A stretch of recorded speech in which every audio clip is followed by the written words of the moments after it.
Good day everyone and welcome to Exile News, the weekly show that brings you all the important news and informations on Path of Exile. And the first news we got this week are the results of the Medallion race season, which has just ended, and you can see the winners by race points, and also there are all of the microtransaction winners from the 48 hours flashback solo race. There are the number one for each ascendancy, and also all of the winners for the random and various microtransactions. So if you participated in these, be sure to just show all of the spoilers, Ctrl F your name, and see if you actually won anything. Other than that, congratulations to the winners.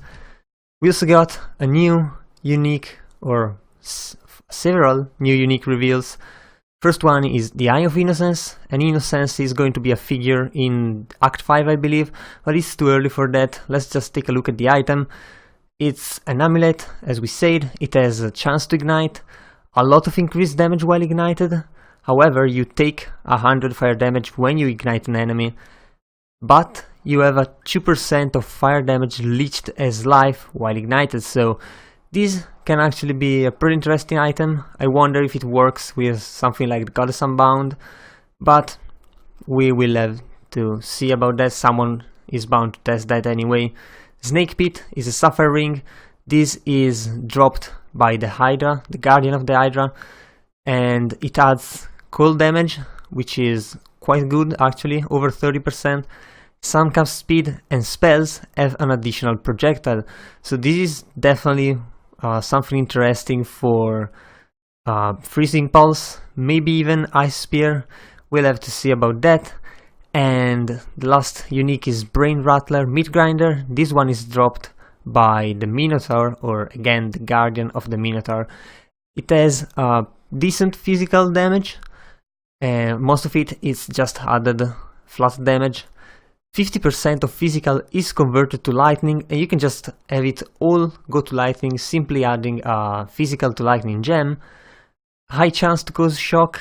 Enemies you shock have 30% reduced cast speed and 20% reduced move speed, so you're definitely just on them all of the time. The downside I see here is the 10% chance to cause monsters to flee, which is probably not going to work with bosses, and it's very annoying when just playing normally. However, it's a pretty good mace. It's probably going to be quite good. It's two-handed, so we'll have to see. Someone is definitely going to use it. Elemental builds are absolutely possible with this. We also got some details on the Atlas mechanics. Most of those we already know. The things are, for example, the map completion. As being said, for the white maps, it's just about killing the boss or opening a unique chest. It works for maps without a boss. Some unique maps, some other maps maybe have not a specific one boss. Anyway, for yellow maps, you'll have to kill the map boss in a rare version of the map, so the map has to be rare and you have to kill the boss. For red maps, you have to kill the map boss in a corrupted rare version of the map. I wonder if corrupting it into a unidentified map or corrupting it into just a blank version or something, if you can brick the map instead of just corrupting it into a normal map.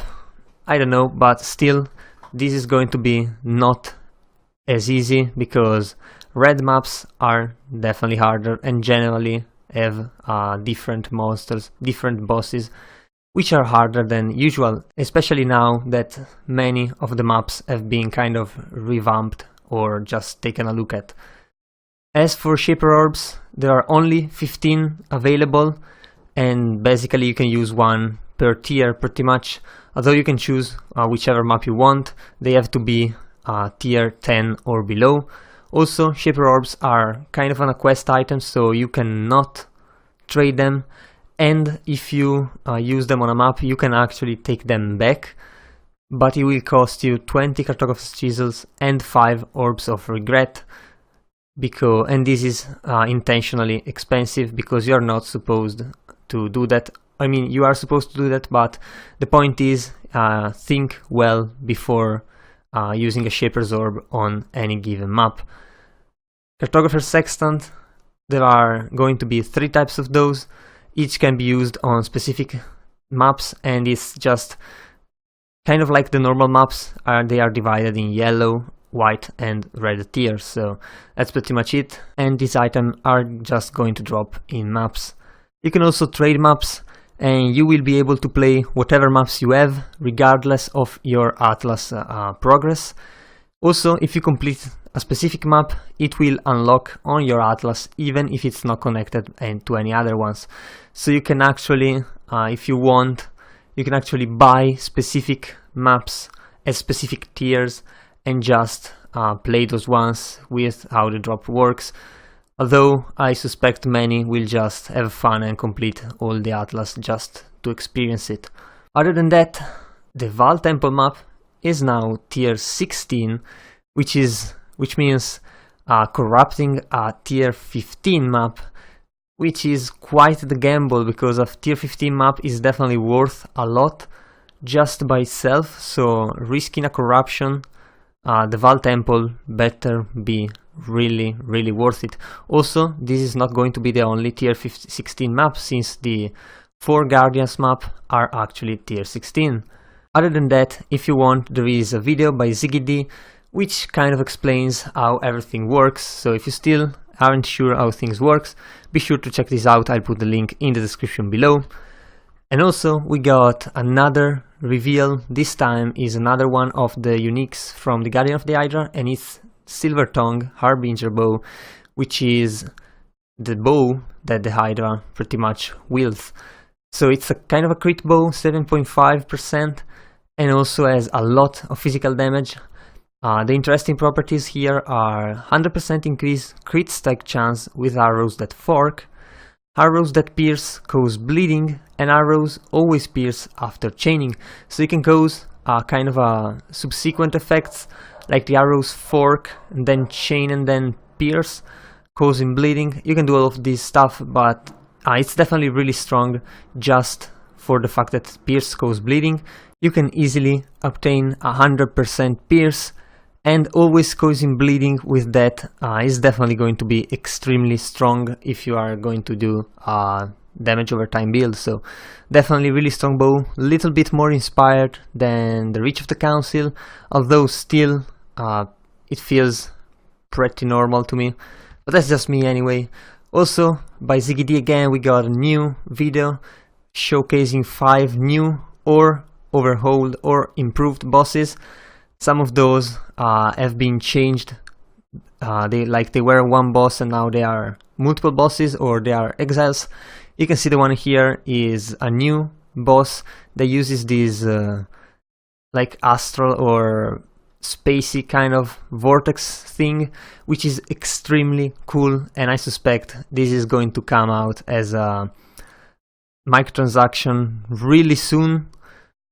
Also, it will be slightly different, just as they did with Flame Blast, because you need to recognize your own from the enemies, but still really cool bosses are coming out, and that's definitely going to be fun to play with.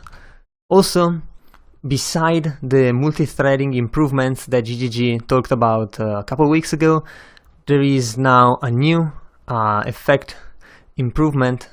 This is specific for the particle effects, and instead of being GPU on the GPU side, is on the CPU side.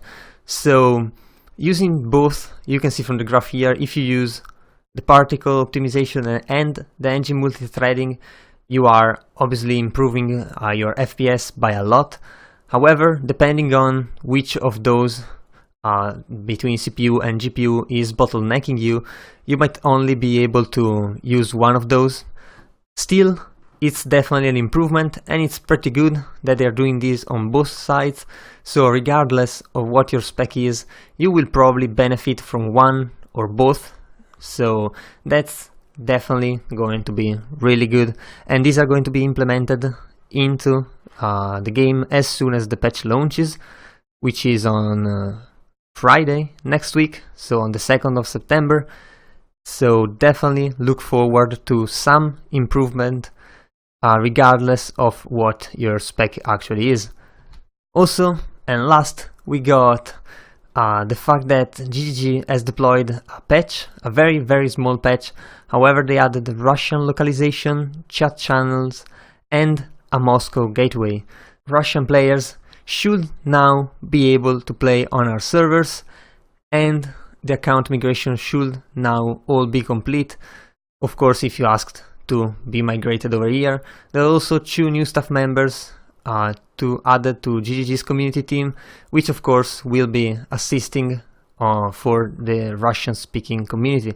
And this is pretty good, except that incredibly horrid red kind of pet that Garena made. I don't even know why GGG decided to keep that into the game.